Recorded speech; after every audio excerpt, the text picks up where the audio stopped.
Bonsoir à tous et merci de nous retrouver pour une nouvelle édition de 24 heures Sénat. Et à la une ce soir, le Sénat rejette le non-cumul des mandats. Les sénateurs ont adopté une version modifiée qui leur laisse la possibilité de conserver un mandat local.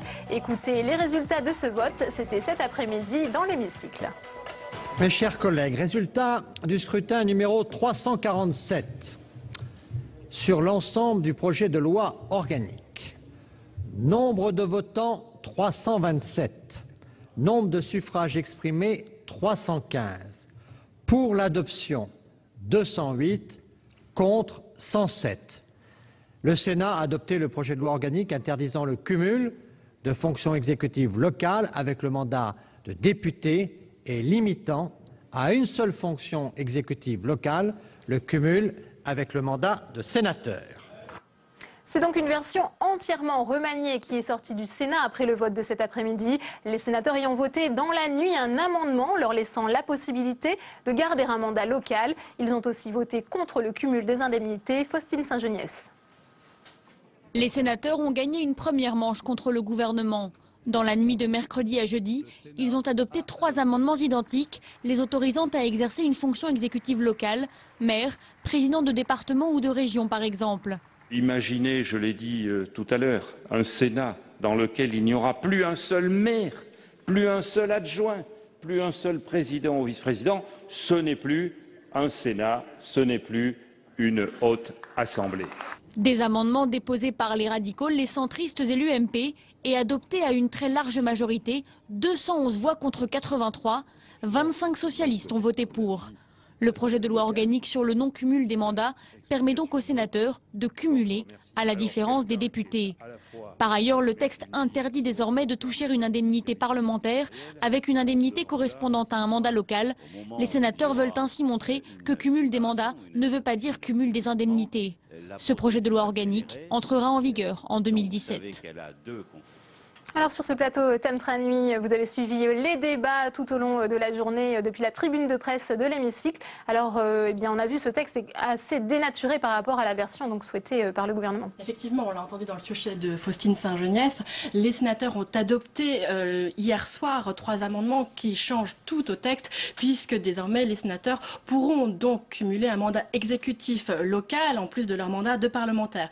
Pendant 2 jours, on a vu les esprits quand même s'échauffer. Il y a eu des applaudissements, il y a eu des invectives, il y a eu des moments de provocation. Parmi ces moments de provocation, on pense notamment à la première intervention de Manuel Valls hier lors de la discussion générale qui a dit de toute façon cela ne changera rien puisque l'Assemblée nationale votera, adoptera le texte dans nos termes en 2e lecture.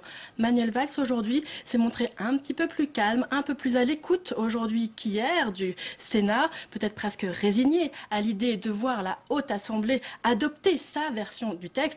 Il a d'ailleurs fini par quitter l'hémicycle, dit-il, pour des raisons d'agenda. Il avait effectivement une cérémonie importante pour les victimes du terrorisme. Il a quitté en tout cas l'hémicycle vers 13 h, laissant la fin de l'examen du texte à Alain Vidalis, le ministre en charge des relations avec le Parlement. Delphine. Mais l'adoption de ce projet de loi modifié va laisser des traces puisque c'est un texte qui a profondément divisé les sénateurs au sein même de la gauche notamment. Effectivement, lors des explications de vote, on a observé toutes les divisions du camp socialiste. 25 socialistes ont voté pour ce texte qui autorise donc le cumul d'un mandat de parlementaire et un exécutif local. C'est plus que ce que l'on attendait quand même. François Rebsamen, le président du groupe, lui était sur cette ligne. Il s'est quand même bien gardé de triompher lors des explications de vote. Faute d'unité dans son groupe, il s'est au moins réjoui de la diversité des opinions. On l'écoute. Je suis fier de la diversité qui s'exprime au sein du Parti socialiste et encore plus au sein du groupe socialiste ici.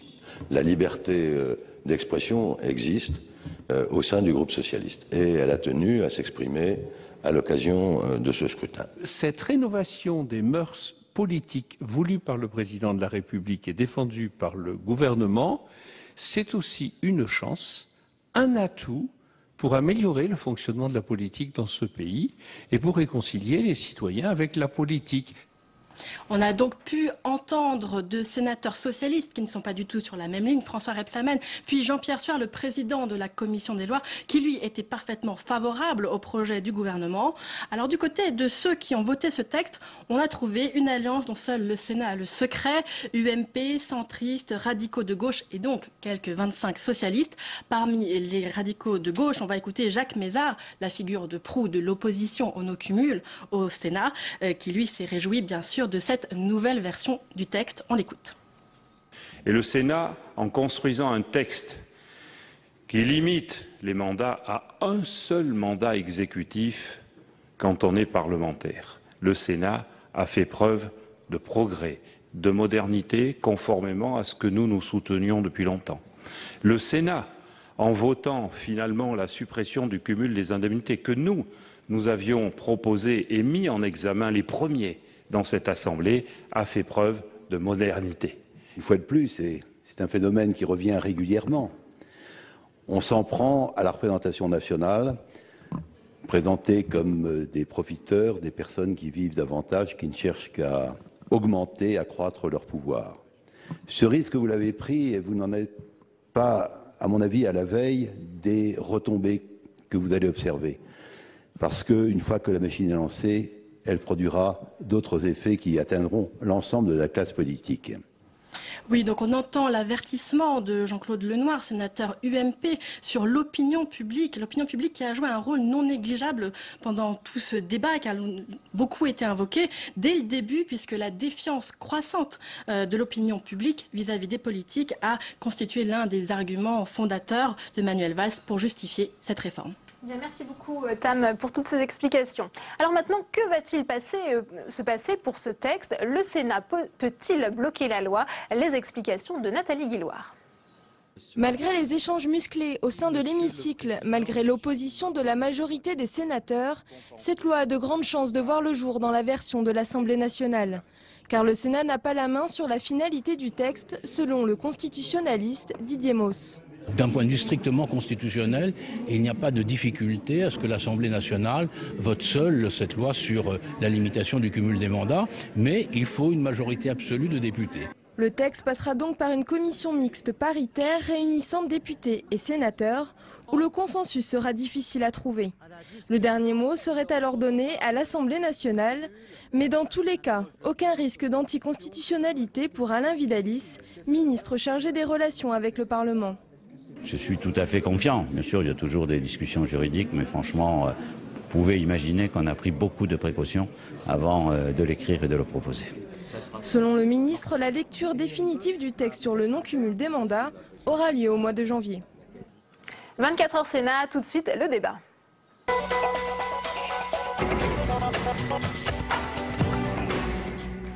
Et pour commenter le vote des sénateurs, j'accueille sur ce plateau Philippe Bas. Bonsoir, vous êtes sénateur UMP de la Manche. Et Corinne Bouchoux, vous êtes sénatrice Europe Écologie Les Verts du Maine-et-Loire. Bonsoir à tous les deux et merci d'être avec nous.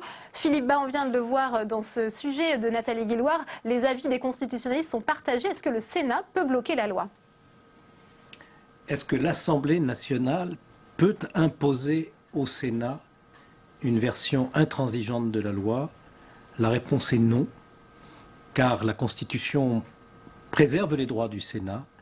Elle dit que lorsqu'une loi organique comporte des dispositions qui sont propres au Sénat, alors le Sénat doit se prononcer à égalité avec l'Assemblée nationale. Ce serait donc un véritable coup de force inconstitutionnel, et nous ne manquerions pas de le relever, si le gouvernement, au lieu de saisir la main tendue du Sénat, qui a fait un gros effort dans ce texte, en acceptant de nouvelles restrictions très fortes des cumuls des mandats et en posant dans la loi le principe de l'interdiction totale du cumul des indemnités, ce serait donc un véritable coup de force si le gouvernement ne saisissait pas la main tendue du Sénat, qui est tout à fait prêt à discuter avec l'Assemblée nationale et avec le gouvernement pour trouver une solution raisonnable qui ne rompe pas le lien entre les parlementaires et les territoires, entre les parlementaires et les habitants de ces territoires. On va en parler, mais en quoi le non-cumul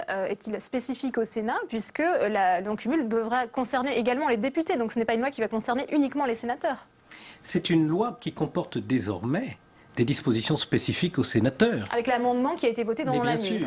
Et le gouvernement, dans son texte, avait aussi une disposition spécifique aux sénateurs pour régler le problème de leur remplacement s'ils démissionnent pour se consacrer à un mandat local. Donc il y a deux motifs de considérer que cette loi est bien une loi dans certaines de ses dispositions relatives au Sénat. Et alors là, je ne vois pas comment on pourrait surmonter les termes parfaitement clairs de l'article 46, 4e paragraphe de la Constitution. Pardon d'ennuyer vos auditeurs et vos téléspectateurs avec des précisions aussi juridiques et techniques, mais enfin, la Constitution, c'est notre loi fondamentale, elle régit la vie en commun de nos concitoyens, il faut la respecter, c'est quand même bien le moins.